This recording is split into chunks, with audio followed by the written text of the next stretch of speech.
రామారావు లేనందువల్ల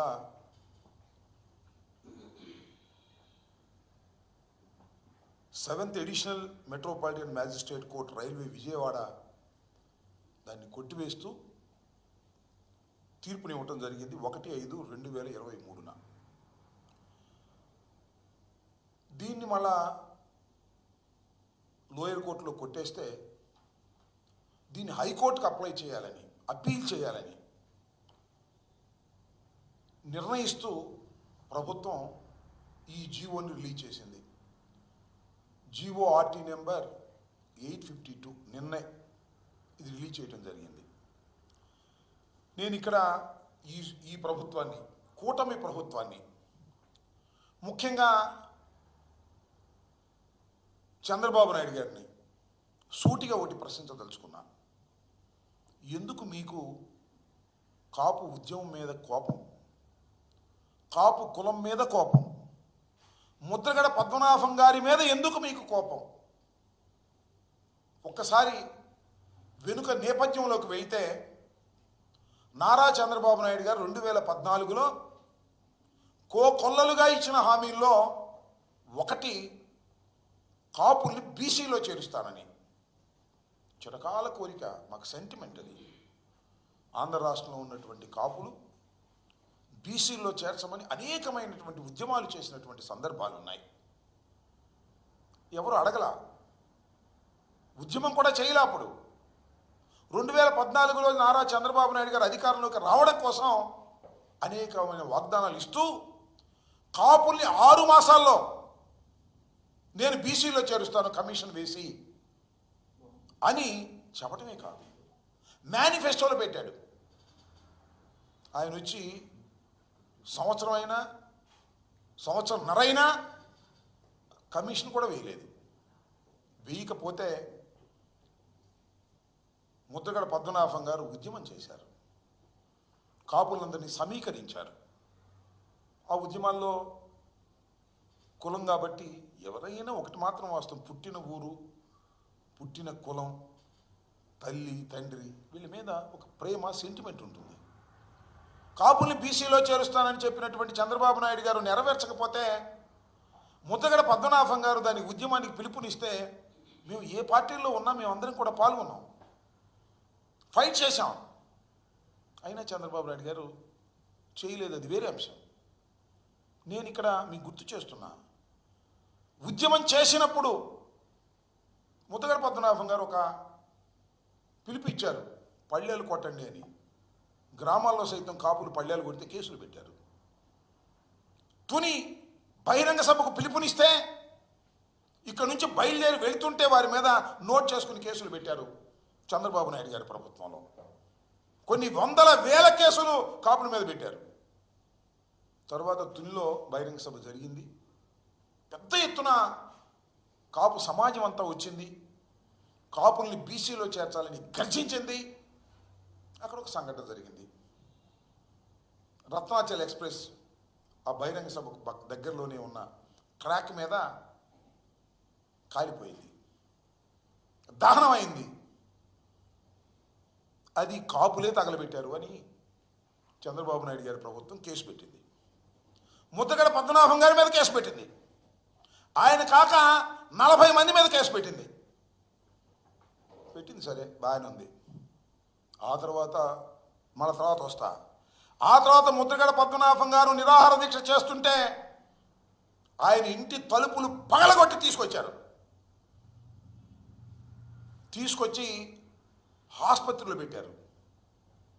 ఇవాళ కూడా మనం చూస్తున్నాం కదా, అరెస్ట్ చేస్తే ఎవరు మాట్లాడడానికి వీల్లేదు, ఎవరు కలవడానికి వీల్లేదని ఈ విధంగా ఆంక్షలు పెట్టి ఇవాళ వైఎస్ఆర్ కాంగ్రెస్ పార్టీ నాయకులు అరెస్ట్ చేసినప్పుడు వేధిస్తున్నారు. ఆ రకంగా ముద్రగడ పద్మనాభం గారికి పేపర్ కూడా వెళ్ళలేదు, సెల్ కూడా మాట్లాడనివ్వలేదు, టీవీ కూడా చూడనివ్వలేదు. అలా నిర్బంధిస్తే కుమిలిపోయాడు. నేనప్పుడు గుర్తు చేస్తున్నా,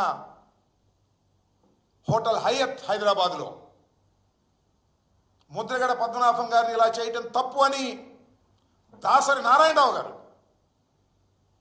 చిరంజీవి గారు, దాసరి నారాయణరావు గారు చనిపోయి ఉన్నారు, చిరంజీవి గారు, బొత్స సత్యనారాయణ గారు, రామచంద్రయ్య గారు ఇవాళ టీడీపీలో ఉన్నాడు.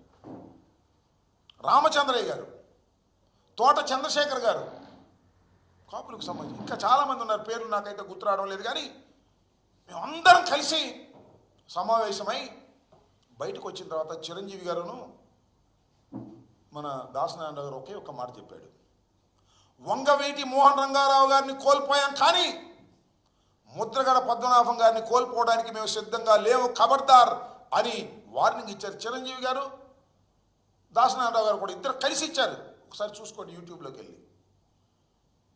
ఆ తర్వాత ముద్రగడ పద్మనాభం గారిని స్లోగా వదిలేశారు. ముద్రగడ పద్మనాభం గారు తీసుకొచ్చేటప్పుడు వాళ్ళ భార్యని ఇష్టం వచ్చినట్టు తిట్టారు, కొడుకుని ఇష్టం వచ్చినట్టు కొట్టారు. ఎందుకు ఈ కక్ష నాకు అర్థం కాలే. సరే అయింది, తుల్లో దహనం జరిగింది, రైల్వే కోర్టు విచారణ చేసింది, సాక్షులను విచారించింది, నేరం రుజువు కాలేదు అని 40 మంది కేసు కొట్టేసింది. ఆ రోజునే ఈనాడులో కూడా కేసు కొట్టేసినప్పుడు కూడా చాలా వ్యంగ్యంగా చాలా కక్షగా ఐటెం వేశారు. ఆ రోజునే నేను చెప్పాను, ఎందుకు మీ కడుపు మంట రామోజీరావు గారు, కేసు కొట్టేస్తే రుజువు కాకపోతే అని. ఇవాళ మళ్ళీ ఈ జీవో రిలీజ్ చేసి మళ్ళీ దీన్ని తోడి ఎవరి మీద కక్ష తీసుకోవాలని, ముద్రగడ పద్మనాభం గారి మీద కక్ష తీసుకోవాలన్నా? ముద్రగడ పద్మనాభం గారు ఒక్కడు కాదని మనం చేస్తున్నా. కాపు ఉద్యమానికి నాయకత్వం వహించినటువంటి వ్యక్తి ముద్రగడ పద్మనాభం గారు. It is our sentiment. నువ్వు మమ్మల్ని గోకావు, మేము అధికారంలోకి వస్తే 6 నెలల్లో నీ ఇస్తామని నువ్వు చేయలేదు. ఉద్యమం చేశారు, కక్ష కట్టావు, అయిపోయింది, అవన్నీ మర్చిపోయారు. ఇంకొక విషయాన్ని కూడా ఇక్కడ చెప్తా. చంద్రబాబు నాయుడు గారి టైంలో పళ్ళాలు కొట్టిన వాళ్ళకి, తుని వెళ్ళడానికి ప్రయత్నం చేసిన వారికి అందరి మీద కేసులు పెట్టారు. ఆల్మోస్ట్ ఆల్ మొత్తం కాపు సోదరులందరి మీద, ఉద్యమకారుల మీద కేసు పెడితే జగన్మోహన్ రెడ్డి గారు ముఖ్యమంత్రిగా అయిన తర్వాత 18/3/2020 జీవో ఆర్టీ నెంబర్ 312 312 కింద కేసులు మొత్తాన్ని డ్రాప్ చేశారు. మొత్తం డ్రాప్ చేశారు కేసులన్నీ కూడా. నువ్వేమో కేసు మళ్ళీ కొట్టేసి కేసు తిరగదోడుతున్నావు. ఏంటికి ఈ కక్ష నాకు అర్థం కాలేదు. ఈ కేసులన్నీ కూడా ఎవరి మీద, కాపుల మీద పెట్టారో, ఉద్యమకారుల మీద, ఆ కేసులన్నింటినీ కూడా నేను తీసేస్తున్నాను అని ప్రభుత్వం తరపున జగన్మోహన్ రెడ్డి గారి గవర్నమెంట్ జీవో ఇస్తే, చంద్రబాబు నాయుడు గారి ప్రభుత్వం, కూటమి ప్రభుత్వం న్యాయస్థానంలో విచారణ జరిగి సాక్ష్యాధారాలు లేవని ఎక్విటల్ ఇచ్చినటువంటి కేసుని మళ్ళా అపీల్ చేయాలని జీవో ఇచ్చారు. What is this? ఏమిటి కక్ష చంద్రబాబు నాయుడు గారు? నాకు అర్థం కాల. కాపు సమాజం మీద నువ్వు ఎందుకు కక్ష పడుతున్నావో, ఎందుకు ఈ రకమైనటువంటి దుర్మార్గానికి పాల్పడుతున్నావో సమాధానం చెప్పాల్సినటువంటి అవసరం ఇక్కడ ఉంది అని ఈ సందర్భంగా నేను చెప్పదలుచుకున్నా. కేసులు ఎత్తేకిపోయావు, పెట్టావు, జగన్మోహన్ రెడ్డి గారు ఎత్తేశారు. అందరూ పాపం బయటకు వచ్చి శుభ్రంగా కేసులు పోయిన ఆనందపడ్డారు. కొట్టేసిన కేసులు మళ్ళీ తిరగబెట్టి నువ్వు చేయాలని అనుకుంటున్నావు. ఇది చాలా దుర్మార్గమైన విషయం. ఈ దుర్మార్గమైనటువంటి విషయాన్ని కాపు సమాజం చూస్తూ ఊరుకుంటుంది, ఏదో సర్దుకుపోతుంది అని దయచేసి అనుకోవద్దని మనం చేస్తున్నాం. మేము ఆలోచన చేస్తున్నాం. ఈ జీవో నువ్వు దురుద్దేశపూర్వకంగా, కక్షపూరితంగా ఇచ్చావు కాబట్టి ముద్రగడ పద్మనాభం గారితో కూడా సంప్రదించిందా కూడా నేను మాట్లాడాను. కాపు పెద్దలందరితో సంప్రదించి దీనికి ఒక కార్యాచరణ రూపాన్ని తీసుకొస్తాం, వదిలిపెట్టం చంద్రబాబు నాయుడు గారు, గుర్తుపెట్టుకోమని కూడా ఈ సందర్భంగా నేను చెప్పదలుచుకున్నాను. ఇలాంటి దుర్మార్గమైనటువంటి జీవోలు ఇచ్చి కక్ష తీర్చుకోవాలనేటువంటి ప్రయత్నం నువ్వు వచ్చిన దగ్గర నుంచి కక్ష తీర్చుకోవటమే. ముద్రగడ పద్మనాభం గారి మీద కక్ష తీర్చుకోవటం, కాపుల మీద కక్ష తీర్చుకోవటం, జగన్మోహన్ రెడ్డి గారి పార్టీ మీద కక్ష తీర్చుకోవటం, జగన్మోహన్ రెడ్డి గారికి అనుకూలంగా మాట్లాడే వాళ్ళ మీద కక్ష తీర్చుకోవటం, పోలీసులు ఉన్నారు కదా అని కేసులు పెట్టడం, ఆ కేసులు పెట్టి భయపెట్టాలని ప్రయత్నం చేయటం అనేది నువ్వు చేస్తున్నటువంటి ఒక అరాచకమైనటువంటి కార్యక్రమం. గుర్తుపెట్టుకోవాల్సిందిగా ఈ సందర్భంగా నేను చెప్తూ, దాని మీద మేము తప్పనిసరిగా ఒక కార్యాచరణకి మరి మేము అందరం కూడా ఆలోచన చేసుకుంటున్నాం, కార్యాచరణకు వెళ్తామని కూడా ఈ సందర్భంగా నేను చెప్పదలుచుకున్నాను. అనేకమైన కేసులు ఎత్తేసినటువంటి జగన్మోహన్ రెడ్డి గారిని మీరు తప్పుబట్టి ఈ రకంగా మీరు చేయటం దుర్మార్గం అని కూడా ఈ సందర్భంగా నేను చెప్పదలుచుకున్నాను.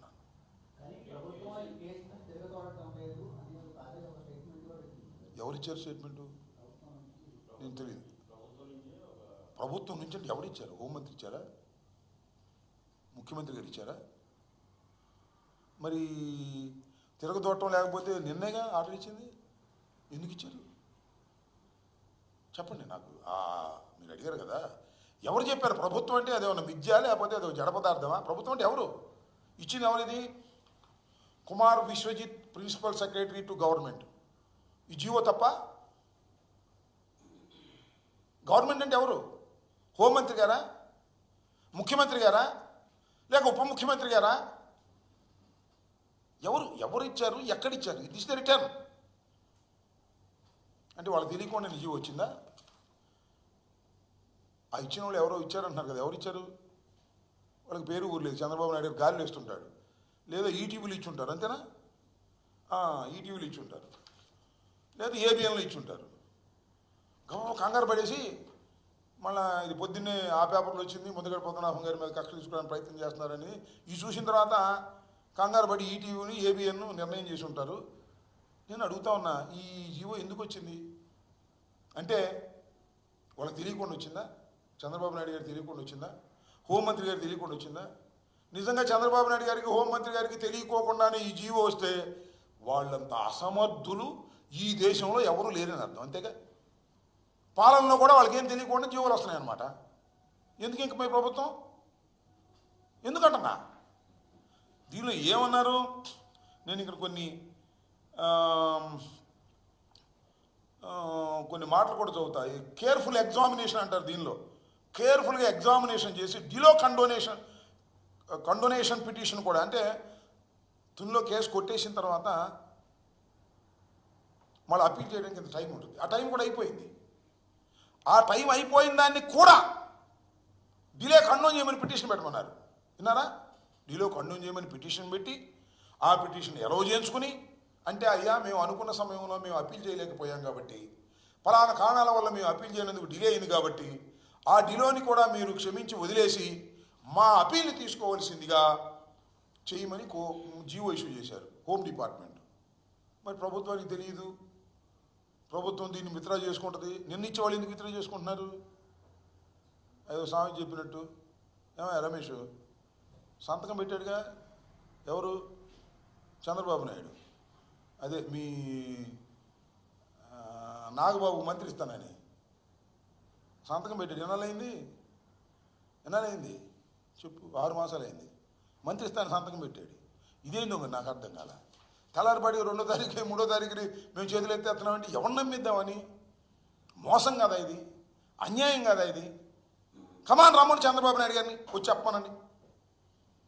అయ్యా మేము వెనక్కి వెళ్ళిపోతున్నాం, మేము పొరపాటుని మాకు ఇచ్చింది, నాకు తెలియదు, ఇది హోంమంత్రి గారు ఇచ్చారు, హోంమంత్రి గారిని చివాట్లు పెట్టాను, లేకపోతే మా లోకేష్ గారు ఇచ్చారు, మా లోకేష్ గారిని చివాట్లు పెట్టాను, తూచిన మాకు తెలియదు అని ముఖ్యమంత్రి గారిని చెప్పమనండి.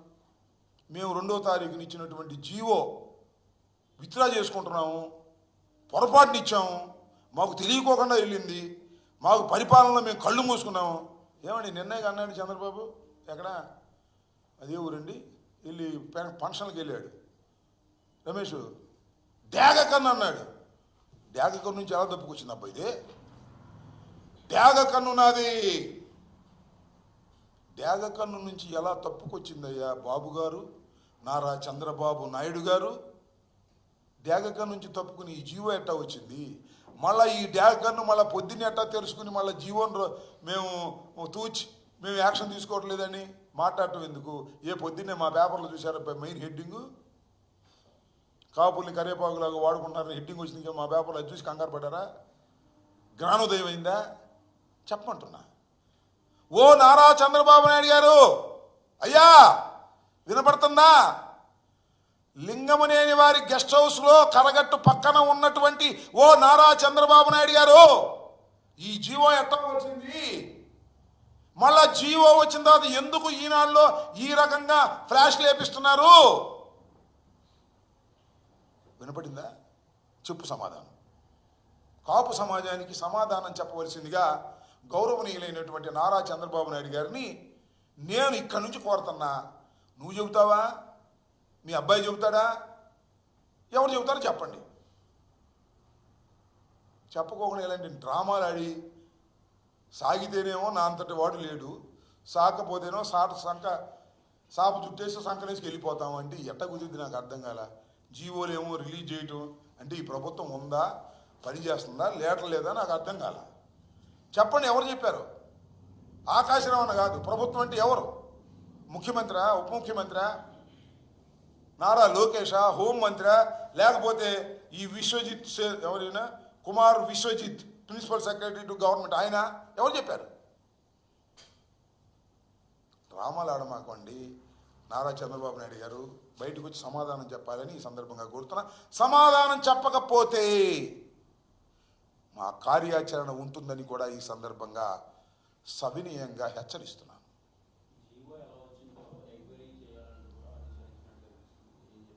జీవో ఎలా వచ్చింది ఎంక్వైరీ చేస్తారా? ఎక్కడ జీవో అది? ఏ గవర్నమెంట్? కర్ణాటక గవర్నమెంట్దా? కాదు, కర్ణాటక గవర్నమెంట్దా లేకపోతే తెలంగాణ గవర్నమెంట్దా లేకపోతే సెంట్రల్ గవర్నమెంట్దా జీవో ఎట్టో వచ్చిందని? జీవో ఎట్టో వచ్చిందే ఉందండి స్వామి, నాకు అర్థం కాల. నీ ప్రభుత్వంలో జీవో ఎట్టో వచ్చిందో ఎంక్వైరీ చేస్తానంటావేంటి? బుద్ధి జ్ఞానం ఉండాలి కదా. నీ ప్రభుత్వంలో జీవో వచ్చింది, దీన్ని ఎంక్వైరీ చేస్తావా? మళ్ళా కాపులు మోసం చేద్దామని?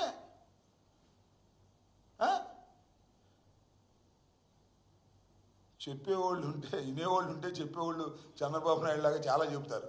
నీ ప్రభుత్వంలో వచ్చిన జీవోని, ఈ ఆర్టీ నెంబర్ 852ని ఎలా వచ్చిందో ఎంక్వైరీ చేస్తావా? ఛీ, నీ ప్రభుత్వం తగలయ్యా, ఉండా చచ్చా? ఎందుకు నాకు అర్థం కాలేదు. ఎందుకు నీ ప్రభుత్వం తగలేసుకో నాకు అర్థం కాలేదు. నీ ప్రభుత్వంలో జీవో ఎట్లా వచ్చిందో నువ్వు ఎంక్వైరీ చేసే పరిస్థితికి దిగజారిపోయావంటే నువ్వు అడ్మినిస్ట్రేటర్వా? ఈనాడులోనూ ఆంధ్రజ్యోతిలోనూ ఊరిని రాంచుకోవడం తప్ప మా చంద్రబాబు అద్భుతమైన అడ్మినిస్ట్రేటర్ అంటే నువ్వు అంత అడ్మినిస్ట్రేటర్, నీకు తెలియకోకుండా జీవో వచ్చిందో ఎందుకండి నీ ప్రభుత్వం? నాకు అర్థం కాలేదు. ఏమి లేదు, డ్రామా, సమయం చూసి వేసేస్తాడు అంతే. ఇప్పుడు ఏదో ఆ పేపర్లు ఈ పేపర్లో రాశారు కాబట్టి ఊరిని అక్కడక్కడ ఇట్లా లీకులు ఇస్తున్నారు. లీకులు తప్ప ముందు మాట్లాడమని వచ్చి చంద్రబాబు నాయుడు గారిని మాట్లాడమను. ఈ జీవో పొరపాటు అయిపోయింది, పొరపాటున మా వాళ్ళు సంతకం పెట్టారు, తూచ్, ఇక నేను ఈ జీవో రద్దు చేసుకొని చెప్పమను. ఆయన చెప్పకుండా మళ్ళీ రద్దు చేస్తారు, మళ్ళీ కూడా ఇస్తారు. రేపు ఒకవేళ రద్దు చేసిన నమ్మకండి సుమా, మన సమయం వచ్చినప్పుడు మళ్ళీ రిలీజ్ చేస్తారు. అంత నాటకాలు, దొంగలు. అందుకే చంద్రబాబు గారిని వాళ్ళు వీళ్ళు 420 అంటారు. నేను అంటలేదు అనుకో, అది వేరే విషయం. ఓకే,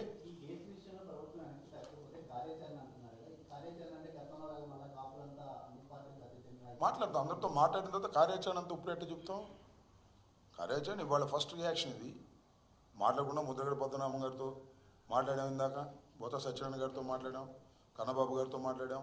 ఇట్లా ఇంకా చాలామంది ఉన్నారు. అన్ని పార్టీల్లో ఉన్న వాళ్ళతో కూడా మాట్లాడతాం, తప్పే ఉంది. వీళ్ళు 40 మంది, 41 మంది అంతేనా? నాకు తెలియగలుగుతారు చంద్రబాబు నాయుడు గారు. దీనికి కూడా సమాధానం చెప్పండి. మేము జీవో ఇచ్చేసి ఏదైతే జీవో ఆర్టీ నెంబర్ 312 ఇచ్చి మేమేం చేసామంటే ఈ జీవో ప్రకారం అప్పుడు కాపుల మీద పెట్టిన కేసులన్నీ కూడా తొలగించమనం. ఈ జీవోని కూడా క్యాన్సిల్ చేసేస్తావా ఇంటి కొంపతీసి? ఈ జీవోని కూడా క్యాన్సిల్ చేసేసి ఏదైనా అవకాశం ఉంటే మళ్ళా అప్పుడు పళ్ళాలు కొట్టిన కాపుల్ని, కార్లు వేసుకుని తుని వెళ్ళిన కాపుల్ని అందరి మీద మళ్ళా కేసులు పెట్టాలనే ఆలోచన ఏమైనా ఉన్నదా? ఈ జీవోని కూడా క్యాన్సిల్ చేయవచ్చు గవర్నమెంట్, ఆ జీవోని క్యాన్సిల్ చేసినట్టు. ఇలాంటివి కూడా ఏమైనా ఉందా? ఉంటే చెప్పండి సార్, సిద్ధంగా ఉన్నాం. మా మీద కూడా పెట్టారు కేసులు. దానికి ఎవరెవరు వచ్చారు? బొత్స సత్యనారాయణ గారు వచ్చారు, కన్నా లక్ష్మీనారాయణ గారు వచ్చాడు, తుని గుర్తుందా? ఇవాళ తెలుగుదేశం పార్టీలో ఉన్నాడు. వి హనుమంతరావు గారు వచ్చారు. తెలుగుదేశం పార్టీలో ఇవాళ ఉన్నటువంటి వాళ్ళు చాలామంది కాపులు వచ్చారు తుని మహాసభకి. వి హనుమంతరావు గారు వచ్చారు. ఇవాళ జనసేనలో ఉన్నాడు ఎవరైనా, మన భాను, ఆయన వచ్చాడు. కాపులందరినీ పిలిస్తే కాపులందరూ వెళ్ళినాం. మా సెంటిమెంట్ అయ్యా, కాపులు బీసీలో చేరుస్తారంటే ఆశపడ్డాం. ఆశపడితే కేసులు పెట్టారు, లోపలు వేశారు, ముద్దగడ పద్మనాభాన్ని చిత్రహింసలు చేశారు. మళ్ళీ మేము వచ్చి కేసులు తీపిచ్చేశారు జగన్మోహన్ రెడ్డి గారు వచ్చి. కోర్టు ఏమో కొట్టేసింది. అవన్నీ తోడేస్తాం, వీళ్ళ సంగతి తేల్చేస్తాం అన్నీ చంద్రబాబు నాయుడు గారు అంటాం. మళ్ళీ తూచ్, ఇది నాకు తెలియదు అంటే ఏం చేయాలి నాకు అర్థం కాల. డేగ కన్ను ఉన్నటువంటి చంద్రబాబు నాయుడు గారిది డేగ కన్ను కాదని, ఈ విధంగా ఆయన తెలియకుండా వస్తే ఆయనది గుడ్డి కన్ను అని తేల్చుకోండి అంతే. అది డేగ కన్ను కాదు, గుడ్డి కన్ను. ఓకే, కాపులు ఎక్కడ ఉన్నారు? జనసేనలో ఉన్నారుగా, వాళ్ళు కూడా మాట్లాడతాం, దానిలో తప్పే ఉంది. తెలుగుదేశం వాళ్ళు కూడా మాతో కలిసి వచ్చేవాళ్ళు కలిసి వస్తారు. రద్దు చేయకపోతేనో లేకపోతే సమాధానం చెప్పకపోతేనో ఇది ఇలాగే పెట్టి ఎప్పుడో తీసి మళ్ళా వదిలే కార్యక్రమం చేయకపోతేనో తప్పనిసరిగా అందరితో సంప్రదిస్తాం. ఒక కార్యాచరణకి మేము సిద్ధమవుతాం.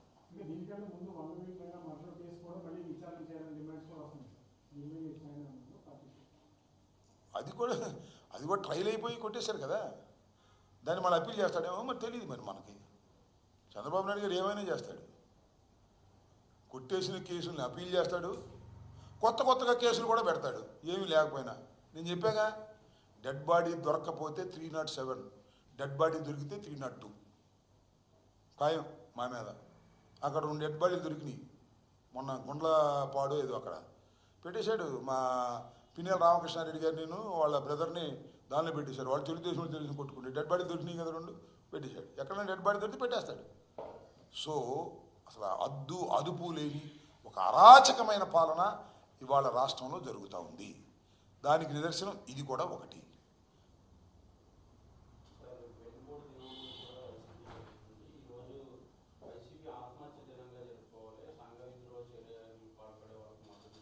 ఎవరంది? సరే, త్రిపులార్ గారు అంటుంటాడులే పాపం, ఆయన ఇక్కడి నుంచి అక్కడికి వెళ్ళాడు కదా, ఆయన పెద్ద సీరియస్గా పడుచుకోమా.